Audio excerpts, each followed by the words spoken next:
students, so today we'll start our new poem, The Ocean. तो इस poem में हम किसके बारे में पढ़ेंगे? ओशन के बारे में. So let's start. The whispering, wandering waters, stones, sand, mud and fish it gathers. तो whispering क्या होता है? जैसे आवाज होती है ना, जब पानी मूवमेंट होता है, पानी का मूवमेंट होता है, तो क्या होता है? पानी की आवाज होती है, यानी आवाज आती है, विस्पर होता है. और उसमें क्या क्या होता है? स्टोन्स होता है, यानी पत्थर है, उसमें सैंड है, मड है, और जो फिश है वो क्या होती है? गैदर्स, मतलब एक साथ इकट्ठी है. ये सब चीजें हमारे किसके अंदर है? ओशन के अंदर, यानी पत्थर है, और नीचे रेत भी होता है, और मड मतलब मड होता है, जैसे मिट्टी और कीचड़ टाइप में था. तो ये सब क्या है? ये सब है, और फिशेस भी हमारी अंदर है. It flows flat from side to side in plains. तो ये क्या करती है? मतलब फ्लो करती रहती है, पानी के मूवमेंट में एक जगह से दूसरी जगह जाती रहती है. Move through narrow valleys and speed it keeps. और किससे पास करती है? ये वैली से भी पास करती है, और इनमें क्या आ जाती है? एक तरह की स्पीड आ जाती है. देखो, जैसे अगर फ्लो के साथ आएगी तो पानी की रफ्तार में क्या हो जाती है? तेज हो जाती है. Then suddenly down the rocks it rolls and fall. तो क्या होता है? एकदम से क्या हो? कुछ पत्थर आ गया, तो पत्थर से टकराएंगे और क्या हो जाते हैं? गिर जाते हैं. Sending sprays over the flying birds as it falls. तो देखो, अगर हम कोई भी, जैसे अगर कोई भी बर्ड आई है ना, तो वहाँ पे, और अगर हम किसी चीज से टकरा गई तो एकदम से क्या होता है? पानी बैक मारेगा ना, तो पीछे क्या आती है? जो उसकी छींटें हो सकती है, किस पे पड़ सकती है? जो भी बर्ड्स वगैरह उड़ रही होंगी वहां पे. तो जैसे ये बर्ड हुई, और यहाँ पे क्या हुआ? ये बड़ा सा पत्थर हो गया, पानी से टकराया और वापस छींटें आती, तो किस पे पड़ सकती है? स्प्रे, मतलब स्प्रे क्या होता है? जैसे पानी की छींटें आ गई तो वापस से किस पे पड़ जाती है? वो उड़ती हुई बर्ड्स का. In the day the boats ferry on it up and down. तो दिन के समय तो जो बोट रहती है वो कैसे चलती रहती है? जैसे पानी ऐसे ऐसे चल रहा है, पानी ऐसे ऐसे चल रहा है, तो बोट भी ऐसे ऐसे ही मूव करती रहती है. At night the moon is mirrored as a floor. और रात के समय क्या हो जाता है? बिल्कुल शांत हो जाता है पानी, और ऐसा लगता है जैसे कि ये मिरर बनता है, यानी बिल्कुल ऐसा प्लेन हो जाता है कि हम उसके आर पार देख सकते हैं अपनी परछाई. तो एक बिल्कुल मिरर की तरह रात को वो वर्क करता है. In it fish find roads to move around. और पानी के अंदर जो फिशेस होते हैं वो अपना रास्ता ढूंढती है जाने के लिए.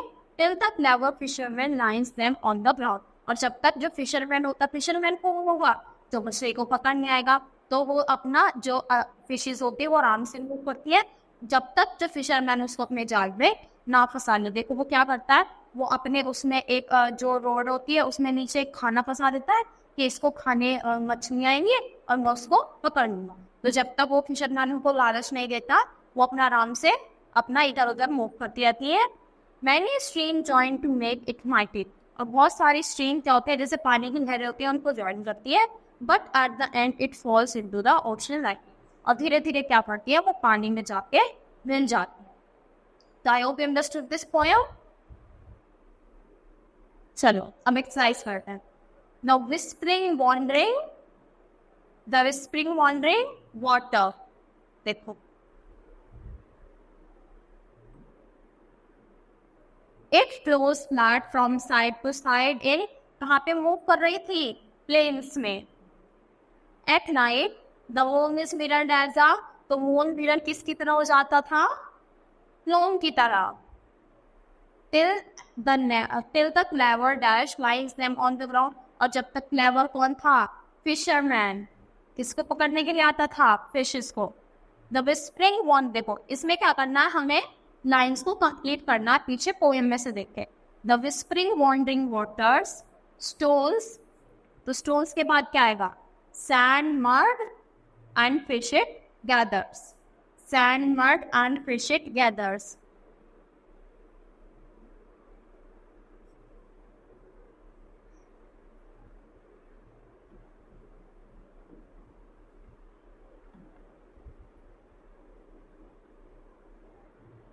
तो ऐसे ही क्या करना है? पूरी ये लाइन्स कंप्लीट करनी है पीछे से देखकर. अब हमारे आएंगे राइमिंग वर्ड्स. राइमिंग वर्ड्स क्या होता है? जो सेम होते हैं. जैसे वाटर का राइमिंग वर्ड क्या है, ये सब पीछे पोएम में से मिलेगा, false, planes.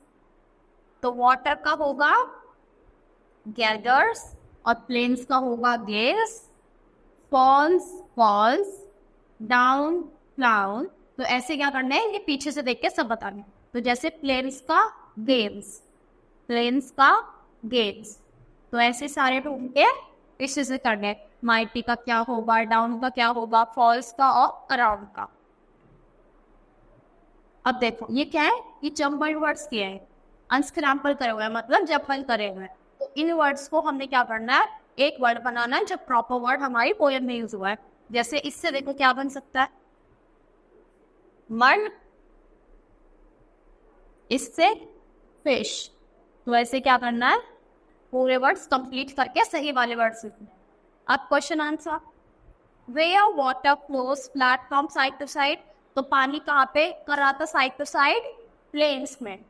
In which manner the water move through the, और नैरो वैली से पानी कैसे मूव करता था, how it down on the rocks, और रॉक्स पे क्या करता था वो वहाँ पे उससे टकरा के क्या करता था, बर्ड्स पर स्प्रे करता था।